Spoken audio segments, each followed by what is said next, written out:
we had a solar eclipse one night. You know, I'm upstairs having a sleep, and my girlfriend comes and says, Snow, the sun's eating the moon.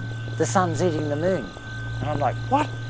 And next thing I hear bang, bang, bang, bang. And next thing I hear just a whole roar open up, like boom, boom, I mean, rat, tat, tat, tat. And I went downstairs, I came with a solar eclipse, and the Khmers had just come out of their houses, mate. It didn't matter what they had, and they're up there, eh? Even pistols, bang, bang, traces. The whole city just opened up on it. I've gone like, wow, I mean, things like that, and you're just like, and they said, go inside, on your head, and I mean, things like that, just erupt like that, and bang, you're like, and it's over.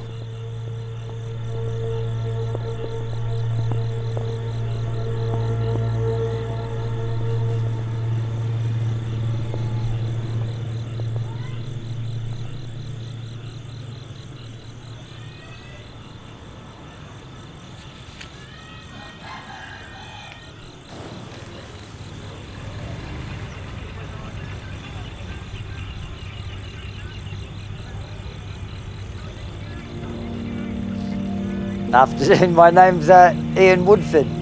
I have a nickname called Snow, and we're at my bar called Maxine's Bar in the Tonle Sap River, Phnom Penh, Cambodia.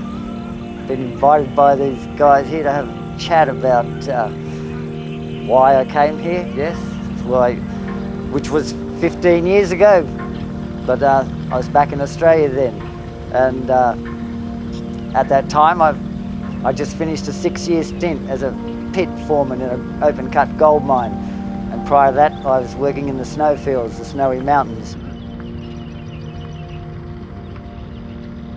I left the gold mine up there after a marriage breakdown, but it's the usual thing in mining, but I just left me disappointed and a little bit lost. So I ended up in Darwin having a good time, or drowning my sorrows, you could say, until I met a friend who caught up with me, and then after a short discussion said, come over to Cambodia, could have a job for you, Snow. Get out of Darwin, have a break, it'll do you good. He said, I'm leaving in 7 days, give me a call. And I called him. And then 2 weeks later I ended up in Phnom Penh in August '93, just at the end of the elections.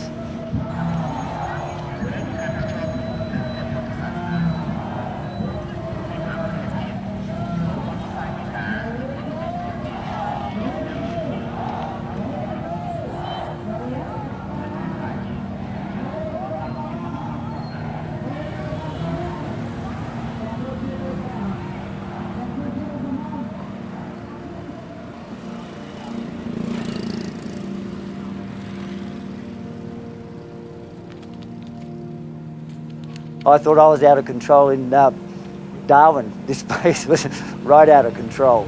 But anyway, when I arrived, I was driven to my new residence up near the Independence Monument, the office of maybe my new employer. So it was a villa, razor wire, guards, an office downstairs. These guys were working, contractors to the UN and doing the work.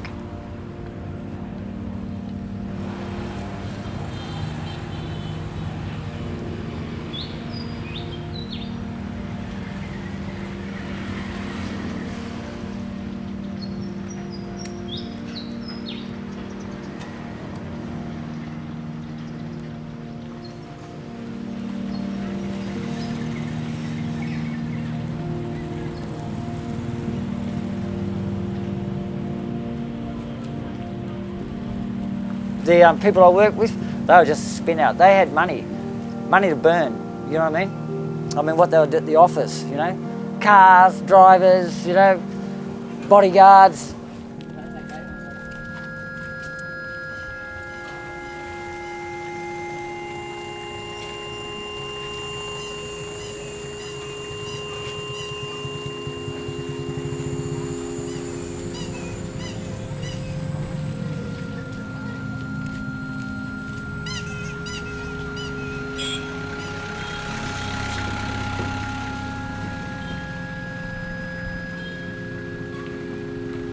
there was gunfire one night in downstairs. I was upstairs on the top, yeah, and there's gunfire, AK-47 fire down on outside in the fucking villa compound, and I'm like coming down the stairs, quiet, and the second floor had like the accountants and the Mr. Tan, the Singaporean, and the Malaysians. This guy here underneath the bed, you know, they're underneath the fucking bed, and they're like, and it's bang, bang. I'm like, shit. Down the stairs, down the stairs, down the stairs. Another guy, he's in another bedroom. He's like, got down, and here's Bob with a gun, you know, like cutting loose out in the back garden, you know, like, I can, whoa, Bob, whoa, mate, whoa, down, mate. You know, like, you know, things were tense. You know, these guys, the Malaysians were in for the wood. Everything was going on with this company I was working for, you know. They had boats floating off Somalia with arms for the next gig, you know. You still see any of those people? No, they all suffered from alcohol.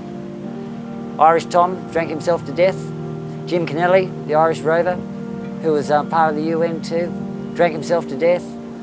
My boss, chronic alcohol, well, he's an alcoholic, but you know, difficult when he's on the vodka and the whiskey, can be difficult.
It's $1.5 million worth of vehicles, you know, we're going to leave them up there or what? What are you going to do?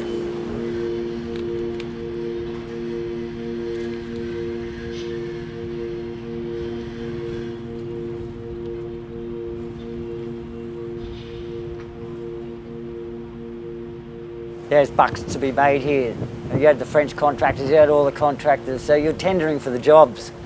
And so, you know, and it's big bucks. And some people wanted all the action. A lot of people wanted a slice of it. And some people didn't want to miss out. So a bit cutthroat too, you know.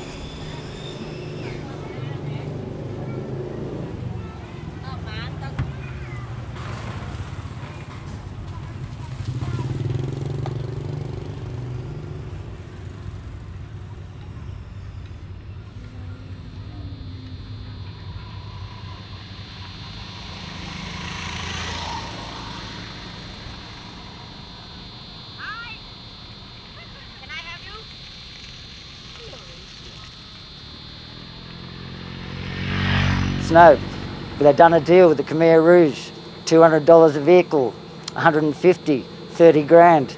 They drive the vehicles, we take 30 at a time. 2 days later, we flew out in a chopper from the UN base.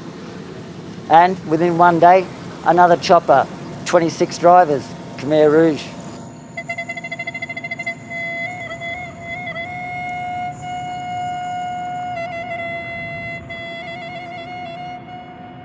They were okay, yeah, no problem. In the end, yeah.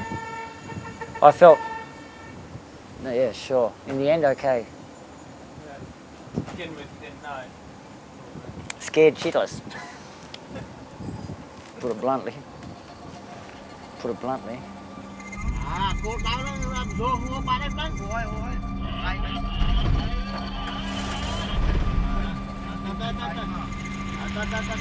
The UN vehicles loaded up. This is extraction, the mission over, everything out.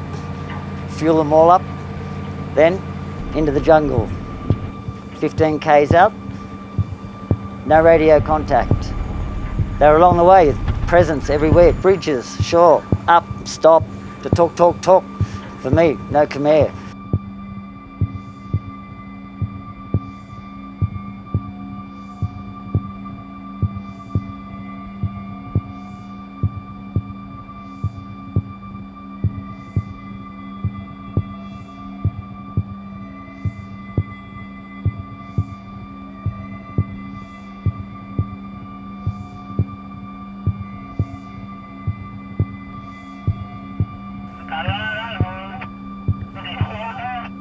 We got radio contact coming into Karachi, then the UN escorted dirt bikes to compound. Yeah, made it. Drink, sleep. Next morning, my boss would say to me, Snow, have you got a good feeling about today? He's a bit hungover on the vodka. And I said, they're out there. And he said, do we do it? Yes, mate. So again, back up to get the keys. And these New Zealand guys, another 30. You're crazy. You're mad. What are you doing? Because the troops up there, they'd made their money on the mission. This is the end of it. Everything's getting chopped out, you know. They've made their money. Want to go and do a last gig with the Khmer Rouge? No, passed. That's why we got it.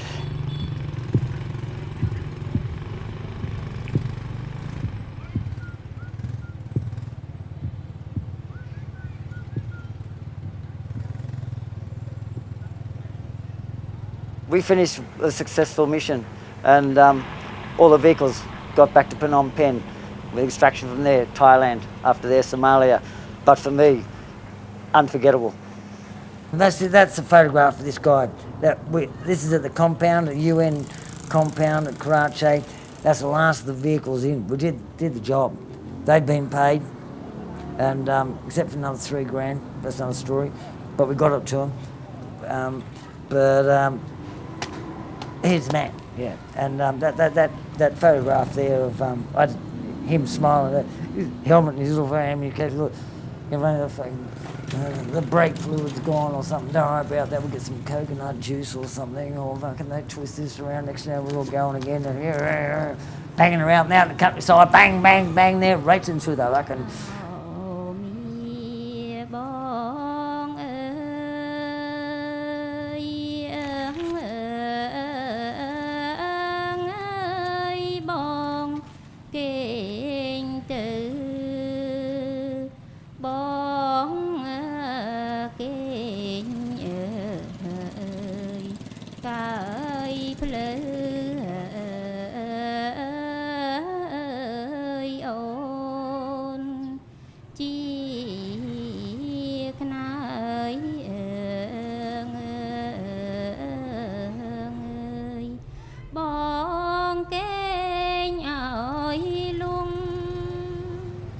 You have to remember, there's 20,000 soldiers here, and at the end, everybody was going home. We opened up a bar down at Wat Phnom, right next to the UNTAC headquarters, the Atrium Bar, just for when the staff knocked off at 5 o'clock, straight to the bar, and plus the farewell parties for the soldiers.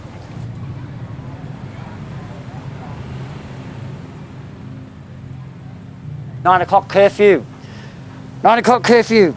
No UN vehicles on the streets. Keep out of the bars. It's all over. They're all loose, these guys. They're all going back home. It's the last party. It's the last gig. Saying goodbye to their little girls before they go, you know, oh, bye-bye, got to go home to the wife, you know, or trying to get their English back together again. And they're all loose as. And the trouble. Land Cruisers going. Nobody gave a get the last bit in. Went wild in the bars. Bulgarians dancing on the tables. Insane. And you just go along with the flow. Things getting stolen. No vehicles after 9 o'clock. Go to Martini's bar. All the UN vehicles there. 9 o'clock curfew. You lose your vehicle, you pay for it now. You know, they got no more vehicles to be stolen.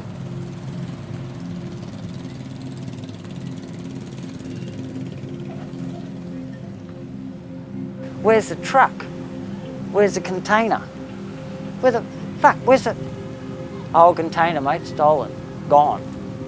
Hey, fucking gone. Yeah, 150 Land Cruisers at the end. They were going off like fucking, hey, just pull up, gun to the head, get out, get in, drive them off. Getting done all the time.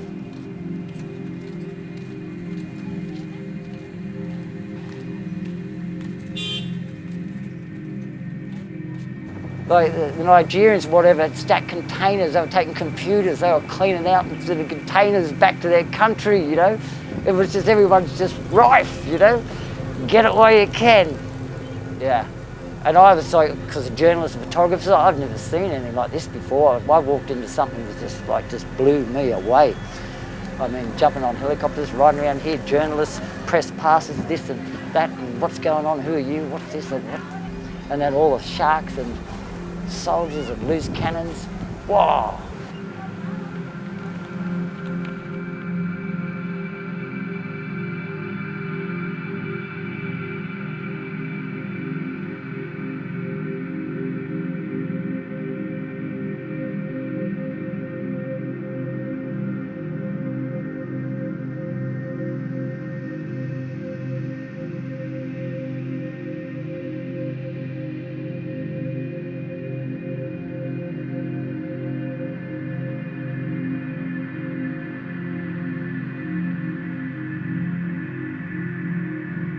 On behalf of the Cambodian people, my most sincere thanks and gratitude for your most valuable and valiant contribution toward restoring peace to Cambodia.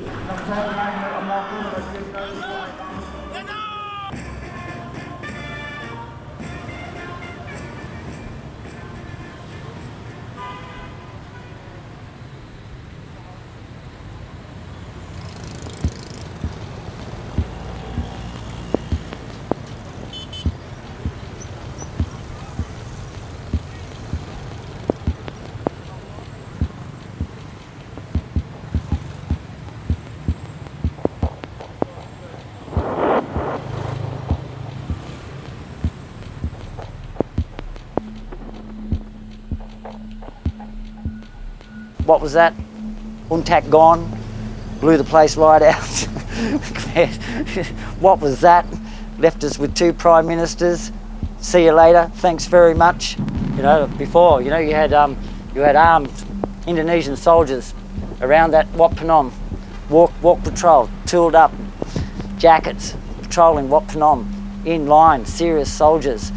They're gone by, replaced by Cambodian soldiers, flip-flops, old uniforms, you know, cigarette, holding hands, walking around Wat Phnom. I think it was more shaky when they left. I mean, they felt a bit of security when they were here. They left, and 2 prime ministers. I think no, it wasn't good. Phnom Penh was loose, out of control. It's all going on. Not much law and order. People were poor, no jobs, no money. Leave your motorbike somewhere for 5 minutes, your motorbike, gone. Fast. People had no money, buy food, no work, everyone's surviving. Yeah, and soldiers, no money. Dangerous. People get robbed easy. But you had a tingle up your spine, your adrenaline all the time. When you get in, you can feel it chill. Dark, no power. The roads can't see, you've got to drive slow.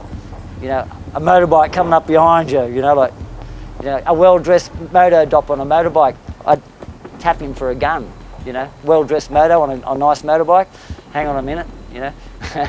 You know, you're suspect of everything, you know, and you knew, careful, you're gonna. But you had to get out and about, and it was a good time. And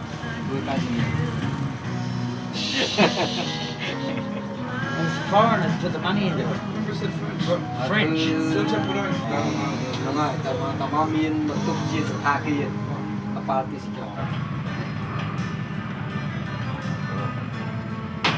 This is what we used to drink in the 90s, yeah? These places like a fucking... Not like now. Than drinking them, so. It's never, you know, like... This makes you feel Khmer. One night, I went to this classic with an Irish mate of mine, you can feel, an Irish James. And, hi James, how you doing mate? Sat down, and a group of soldiers, I'm just outside, we're having the barbecue, the classic Khmer barbecue, drinking away. La-da-da, and this group of soldiers here, Johnny Walker Black Label, but 2-litre bottles, and they're like into the second one. And anyway, I go to the toilet, and on the way, this short Khmer soldier, this short, fat, pissed, drunk, gets up, he wants to kiss me. He's hot and sweaty. I'm like, he wants me to kiss him. I'm going like, I'm going like, oh God. And okay, I'm sorry, you know, I want to go to the toilet, you know. So I go to the toilet, I have a piss, okay, that's better. Come back out, I come to my table, and my chair's not there. And my host, James, says to me, "So now your chair's out in the street." And my chair's out in the middle of the street. And next thing you know, one of the parking guys are coming with a chair. Whoosh, I sit down, and his Khmer was quite good.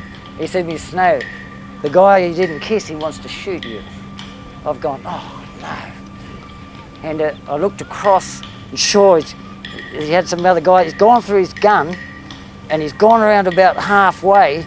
I said, "James, if that gun goes past here," I had an Angkor bottle. I mean, seriously, we're relatively close.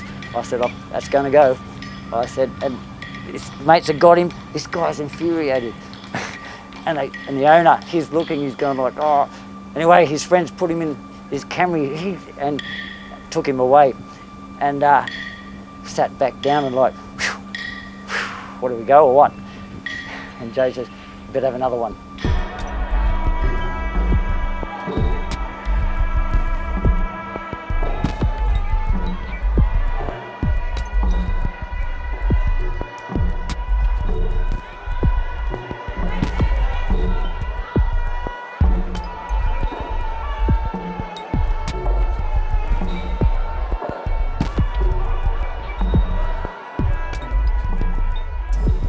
That was the first when Hun Sen's bodyguard unit clashed with Prince Ranarid's bodyguard unit in front of Ranarid's house up from the heart of darkness. And they clashed, and there was, you could hear the B-40s, it was on, rat-tat-tat-tat-tat, boom, boom. We were on the riverside, and the streets just emptied. You've got no idea how people just scatter here. And we were like, let's get out of here. As we went along in front of the palace, they opened fire from upstairs on the palace. They fired, opened up, and we tied the gold, God, freak out, go straight. They turned left at the park, go towards Riverside here. Yeah, the little park used to be all trees. I jumped off my motorbike and ran through the trees.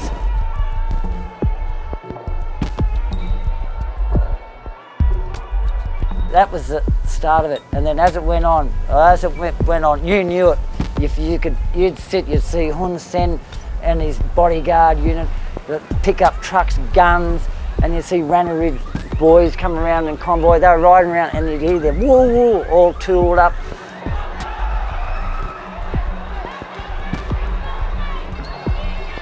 When you see the boys start to hang up hammocks and put down like an M70 on its prod, as into down towards Prince Ranarid's house, just down the road, it's getting a little bit tense.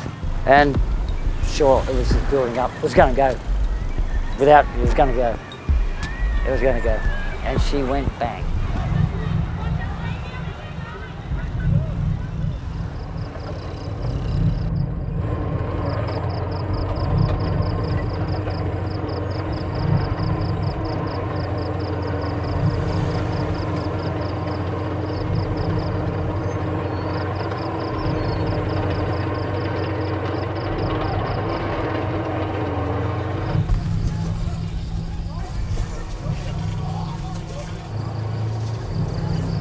You can hear it going off, it's going on, you know? Yeah, sure.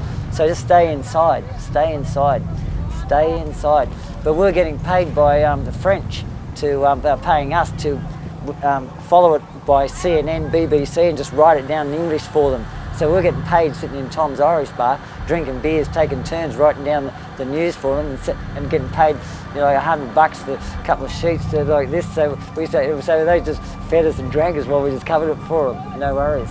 We could hear this rumbling, and we're like, what's that? And we're like, boom, boom, boom, and tanks coming from Tuck Mau down to Norodom towards the Independence Monument. I mean, you talk about those bars closing, you never saw tables shut up shop like that. Bang, close the gates, over and out.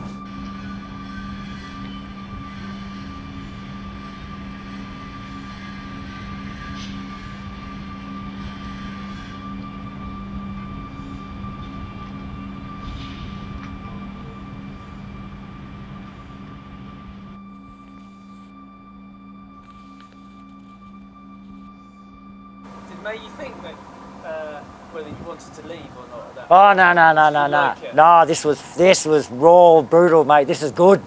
No, this was heart thumping stuff. No, this was real, you know, in your face. You could feel it. Yeah, it's in the air. Oh, I loved it. Sure.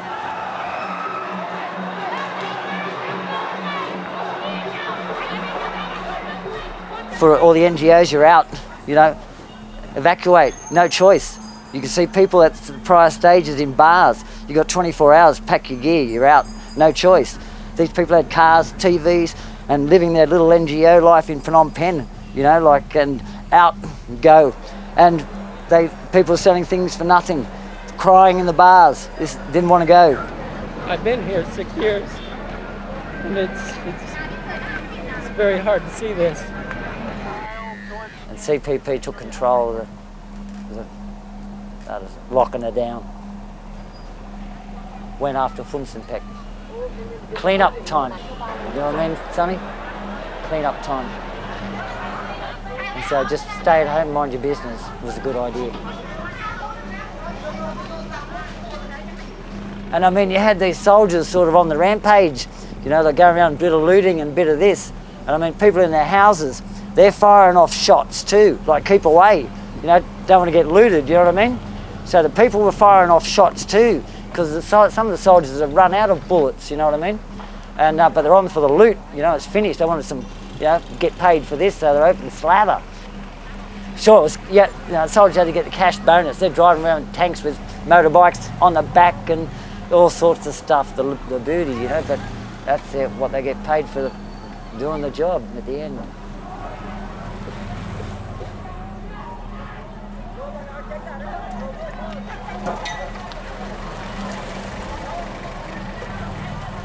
It took a couple of weeks, you know. I mean, no kids going to school, school shut, everything down. And when it stopped, you know, like, everyone's scared, you know, like, a little bit. And my boss was Phnom Penh. And he was with Khmer Rouge.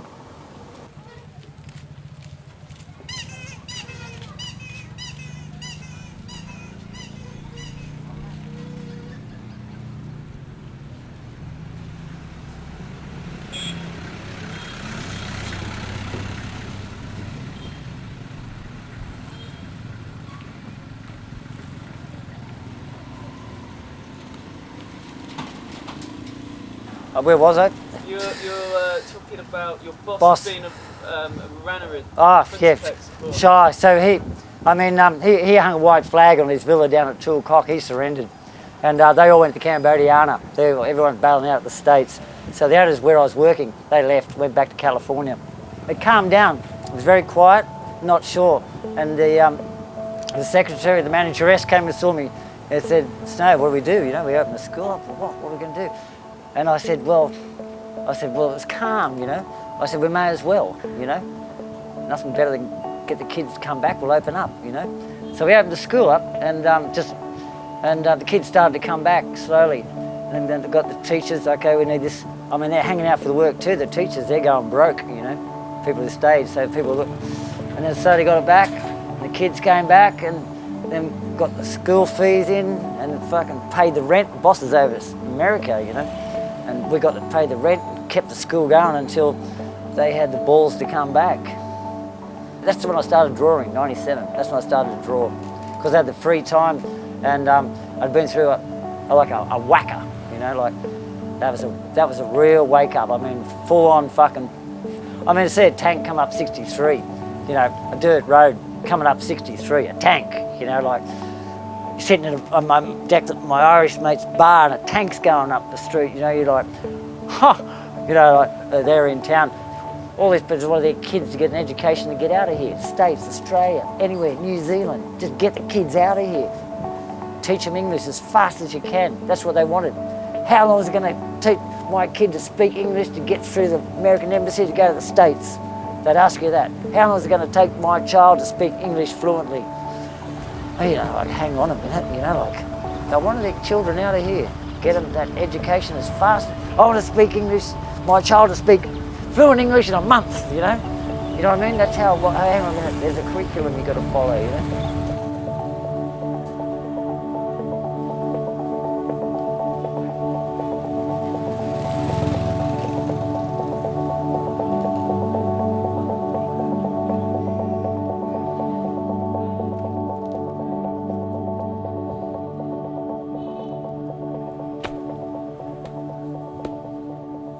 I never expected to stay here this long, but this whole thing just goes on and go on, you know. It's just, and intrigued. And what happens, you know? It just blows you away. Every day, something you just thought, what was that, you know? And some things you have to think about. And you can get hurt here. You can get hurt here, you know, like this whole culture or whatever, you know. We're Western, this is Khmer. It's a whole different culture, you know, and you can get hurt here, as in relationships with Khmer women, or a big plan that you have in business or something, or a small business, and have high hopes and put everything, and you think this is going to be the best thing for you, and everything after here is going to be so, your life's just going to be fantastic, this is it. And all of a sudden, you've got that master plan, you'll sit down and you'll do this and do that, and this is the way it's going to be done. Sorry, mate, you know, it's going to go like this, it's going to go like that, it's going to go like that, it's going to go like that, and it's going to spin your head, you know, and you have to be prepared for that, you know. The Khmer people got me a long time ago. Khmer people, Cambodians, yeah. Long time ago. A lot of Khmers took care of me in the younger days here. 93, 94, no one in the market spoke English. Very dangerous, difficult, be careful, on my back, you know. And so took care of me, sure. Watched me, because I was okay too to them, you know. Sort of amongst them, you know, and I finally integrated pretty well with them, you know. You know, they taught me a lot here. This is a lesson here you learn in Cambodia. The Khmer will teach you a lesson, you know, put you sometimes on the track, on the right track, you know.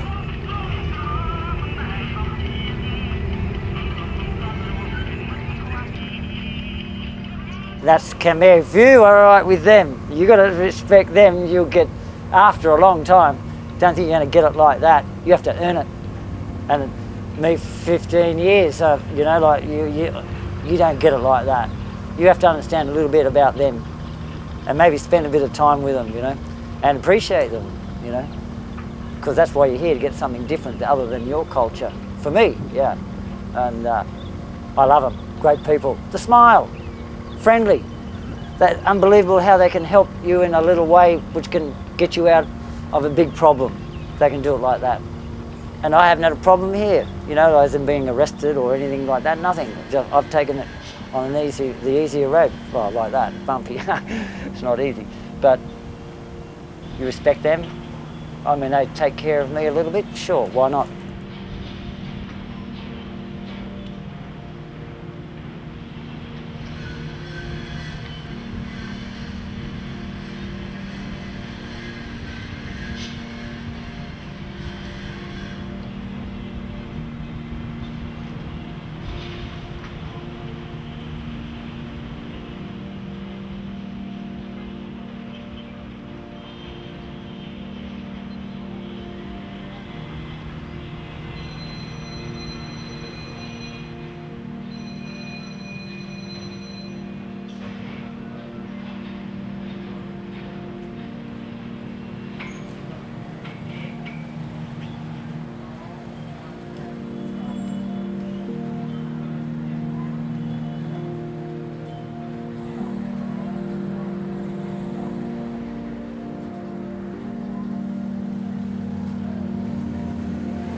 This is why I'm so happy to see Phnom Penh like this, you know, the whole, now, you know.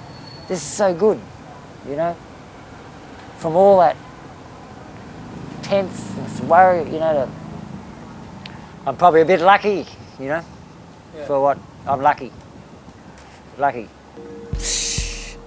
Just, I don't know.